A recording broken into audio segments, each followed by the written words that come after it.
adik-adik, apa kabar? Semoga dalam keadaan baik ya. Bertemu lagi dengan Kak Anis pada pelajaran IPA. Pada kesempatan kali ini, kita akan belajar tentang makhluk hidup. Nah, ada yang sudah tahu makhluk hidup itu apa? Makhluk hidup, contohnya adalah kita. Kita adalah makhluk hidup. Selain itu, ada tumbuhan, ada hewan, mereka juga makhluk hidup. Nah, makhluk hidup sendiri memiliki ciri-ciri khusus sehingga mereka dapat dikatakan makhluk hidup. Yang pertama adalah makhluk hidup itu bernafas. Semua makhluk hidup pasti bernafas. Untuk apa sih Kak bernafas? Makhluk hidup bernafas itu untuk menyerap oksigen yang selanjutnya akan dijadikan sebagai energi. Ciri-ciri selanjutnya adalah membutuhkan nutrisi atau makanan. Semua makhluk hidup pasti membutuhkan makanan ya.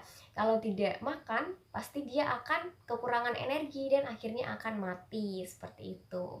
Ciri-ciri selanjutnya adalah bergerak. Ciri khusus makhluk hidup adalah bergerak. Jadi dapat kita pastikan jika ada suatu makhluk dan dia dapat bergerak, kita pastikan itu adalah makhluk hidup seperti itu. Contohnya adalah hewan. Hewan pasti bergerak ya, tidak ada hewan yang diam aja. Lalu ada tumbuhan, pasti dia bergerak karena misalnya kena angin, dia akan bergoyang daunnya seperti itu. Walaupun tumbuhan tidak bisa berpindah tempat ya, Dek, tapi mereka tetap melakukan pergerakan seperti itu. Lalu makhluk hidup itu peka akan reaksi atau rangsangan dari luar. Misalnya jika hewan mereka merasa terganggu, mereka akan merespon rangsangan tersebut, entah itu dengan berlari atau dengan cara lain untuk mempertahankan diri seperti itu. Ciri-ciri selanjutnya adalah tumbuh dan berkembang. Maksudnya tumbuh adalah dia bertambah jumlah selnya, bertambah panjang, bertambah tinggi, bertambah daunnya, bertambah lebat bulunya seperti itu. Sedangkan berkembang artinya adalah memperbanyak keturunan. Jadi hewan akan beranak seperti itu ya, seperti yang sudah kita pelajari di pertemuan sebelumnya. Dan tumbuhan akan berbunga, akan berbuah seperti itu. Selanjutnya adalah mengeluarkan zat sisa. Jadi energi dari makanan yang sudah diserap, maka sisa-sisa makanan tadi akan dibuang menjadi kotoran seperti itu ya. Ciri-ciri selanjutnya adalah beradaptasi. Makhluk hidup pasti akan beradaptasi atau akan menyesuaikan diri dengan lingkungan dia tinggal supaya dia dapat terus hidup seperti itu. Oke, selanjutnya kita akan mempelajari tentang habitat tumbuhan.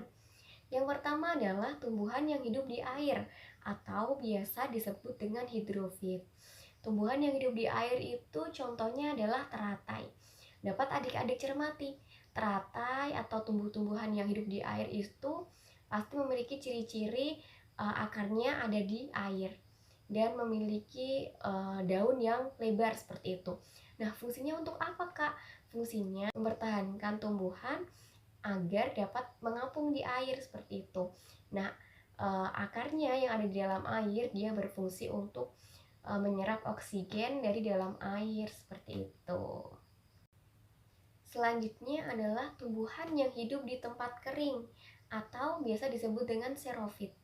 Contohnya adalah tumbuhan yang hidup di tempat kering seperti padang pasir, yaitu kaktus. Adik-adik bisa cermati kaktus.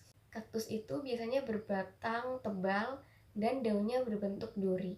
Daun yang berbentuk duri itu berguna untuk mengurangi penguapan sehingga air yang ada di dalam tumbuhan kaktus tidak keluar terlalu banyak seperti itu. Dan tumbuhan kaktus itu memiliki akar yang sangat panjang untuk menyerap air yang ada di dalam tanah supaya jangkauannya lebih luas seperti itu. Selanjutnya adalah tumbuhan yang hidup di darat. Ciri-cirinya adalah batangnya, akarnya, dan daunnya itu ada di darat semua, di permukaan semua.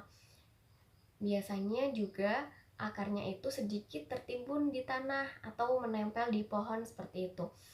Tumbuhan yang hidup di darat biasanya hidup di tempat yang kering dan lembab, memiliki daun yang tipis dan lebih lebar dari tumbuhan yang hidup di tempat kering. Contohnya adalah paku-pakuan dan daun talas. Habitat selanjutnya adalah tumbuhan yang hidup di tempat yang tidak terlalu kering dan tidak terlalu basah, atau biasa disebut dengan mesofit. Biasanya tumbuhan yang hidup di habitat ini adalah tumbuh-tumbuhan berkayu seperti pohon mangga, pohon rambutan, seperti itu ya, dan juga rerumputan. Selanjutnya adalah tumbuhan yang hidup di tempat yang asin atau biasa disebut dengan halofit. Contohnya adalah tumbuhan bakau. Bisa adik-adik cermati, tumbuhan bakau itu biasanya setengah badan tumbuhannya itu tergenang di air. Nah, tumbuhan bakau juga memiliki akar yang tergenang di air, ada juga akar yang di permukaan air. Dan biasanya akar bakau ini sangat kuat. Nah, itu juga manfaatnya dari bakau adalah untuk mencegah abrasi. Sehingga bakau banyak ditanam di pinggir pantai seperti itu. Selanjutnya adalah cara mempertahankan diri hewan dan tumbuhan. Adik-adik masih ingat salah satu ciri makhluk hidup adalah mempertahankan diri. Supaya apa? Supaya hewan dan tumbuhan bisa melawan predator mereka. Seperti itu, supaya dapat bertahan hidup. Nah, hewan dan tumbuhan memiliki cara mempertahankan dirinya itu masing-masing. Dan setiap hewan memiliki caranya berbeda-beda. Mari kita bahas satu persatu. Yang pertama adalah kamuflase. Kamuflase adalah cara hewan mempertahankan diri dengan menyamakan bentuk tubuhnya dengan lingkungan sekitar. Contohnya di gambar ada belalang di antara dedaunan. Adik-adik bisa lihat yang mana belalangnya? Pasti agak kesusahan ya, karena belalang berkamuflase di antara dedaunan supaya predator si belalang sulit membedakan dan menemukan belalang tersebut. Juga ada beruang kutub di antara salju. Beruang kutub memiliki warna tubuh putih, sedangkan salju juga berwarna putih. Sehingga jika dilihat dari jauh, mangsa sulit membedakan yang mana yang salju, yang mana yang beruang kutub, seperti itu. Selanjutnya adalah mimikri. Mimikri adalah perubahan warna kulit menyesuaikan tempat di mana hewan itu berada. Berbeda dengan kamuflase. Jika kamuflase, si hewan memang asli berbentuk seperti itu, tapi jika mimikri, si hewan itu akan merubah bentuknya bila mana dia merasa terganggu, seperti itu. Contohnya adalah bunglon. Bunglon akan merubah warna tubuhnya jika dia merasa terganggu, dan akan merubah warna tubuhnya menjadi menjadi sama dengan lingkungannya, sehingga predatornya sulit membedakan bunglon dengan lingkungannya, seperti itu. Selanjutnya adalah hidup berkelompok. Contohnya adalah ikan herring di laut. Ikan ini hidup berkelompok dengan koloni yang sangat banyak, sehingga jika predatornya melihat, itu akan terkesan itu merupakan hewan yang sangat besar. Padahal itu merupakan ikan-ikan kecil yang berkelompok, sehingga terlihat sangat besar seperti itu. Selanjutnya adalah melarikan diri. Contohnya puma, serigala, dan hewan-hewan pelari cepat lainnya. Jika hewan tersebut merasa terganggu atau terancam, hewan tersebut akan berlari untuk menghindari atau menjauhkan diri dari predatornya, seperti itu. Selanjutnya adalah pura-pura mati. Contohnya ular hognose. Ular ini, dia jika tertangkap, dia akan pura-pura mati dengan cara diam. Dia akan diam dengan mulut terbuka, sehingga predator akan mengira hewan itu mati, seperti itu. Padahal sebenarnya hewan itu belum mati, hanya berpura-pura mati untuk mengelabui predatornya. Selanjutnya adalah menggunakan racun. Contohnya adalah ular, kalajengking, seperti itu ya. Ular dan kalajengking akan melemahkan musuhnya atau predatornya itu dengan racunnya. Kalau di ular kita biasa menyebutnya bisa ya. Bisa ular itu bisa melemahkan musuh dan predatornya, seperti itu, sehingga dia dapat mempertahankan diri menggunakan racunnya. Oke, selanjutnya kita mempelajari tentang perlindungan diri pada tumbuhan. Yang pertama adalah dengan duri. Mudah sekali kita menemukan contohnya. Misalnya ada di bunga mawar, ada di buah durian, seperti itu ya. Mereka melindungi diri mereka dengan durinya yang tajam. Selanjutnya adalah menggunakan racun. Contohnya adalah kecubung, buah jarak, seperti itu ya. Buah jarak dan cairan pada bunga kecubung itu merupakan cairan yang mengandung racun sehingga dapat melemahkan predatornya atau musuhnya, seperti itu. Lalu perlindungan diri pada tumbuhan lainnya adalah menggunakan getah. Contohnya adalah pada tanaman Kamboja. Tanaman Kamboja biasa adik-adik lihat di makam itu, jika batangnya dipotek, dipatahkan, itu akan muncul getah yang sangat lengket. Nah, getah itu yang digunakan tumbuhan Kamboja untuk mempertahankan dirinya. Selanjutnya, mempertahankan diri dengan cangkang yang keras. Contohnya adalah buah kelapa, buah mahoni, ada buah kelapa sawit gitu ya.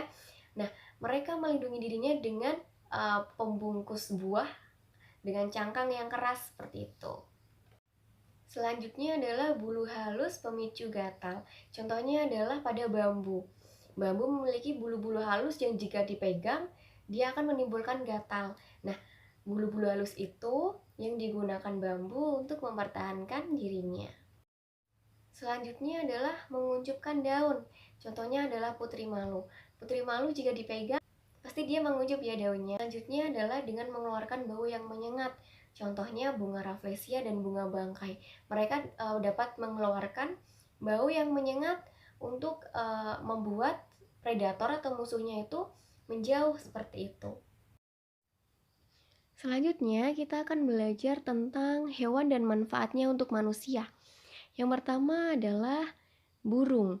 Burung habitatnya terbang bebas di alam dan hinggap di ranting pohon atau tanaman.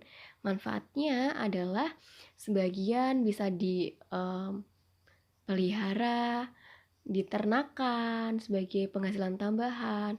Lalu burung-burung liar juga berfungsi sebagai penyeimbang ekosistem karena mereka memakan serangga untuk mengendalikan pertumbuhannya di alam.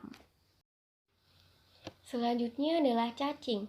Cacing habitatnya hidup di dalam tanah yang lembab. Manfaatnya adalah untuk menggemburkan tanah dan menyuburkan tanah. Juga bisa digunakan sebagai obat untuk kesehatan manusia.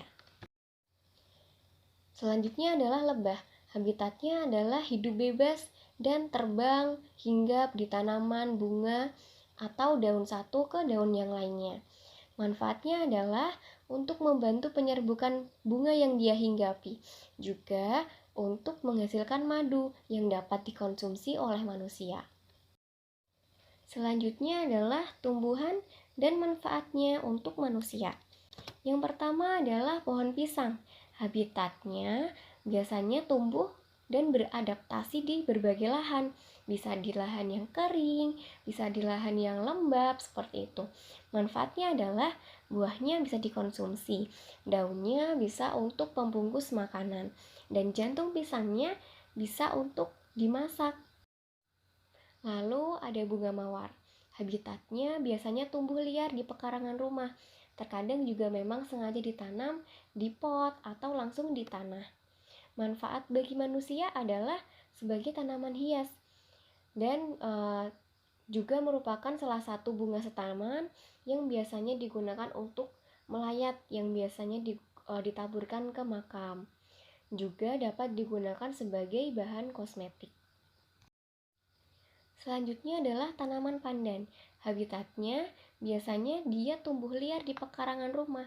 Terkadang juga memang sengaja ditanam di halaman rumah. Manfaatnya adalah sebagai penyedap makanan, misalnya kolak, dan dapat digunakan juga sebagai pewarna hijau alami pada makanan.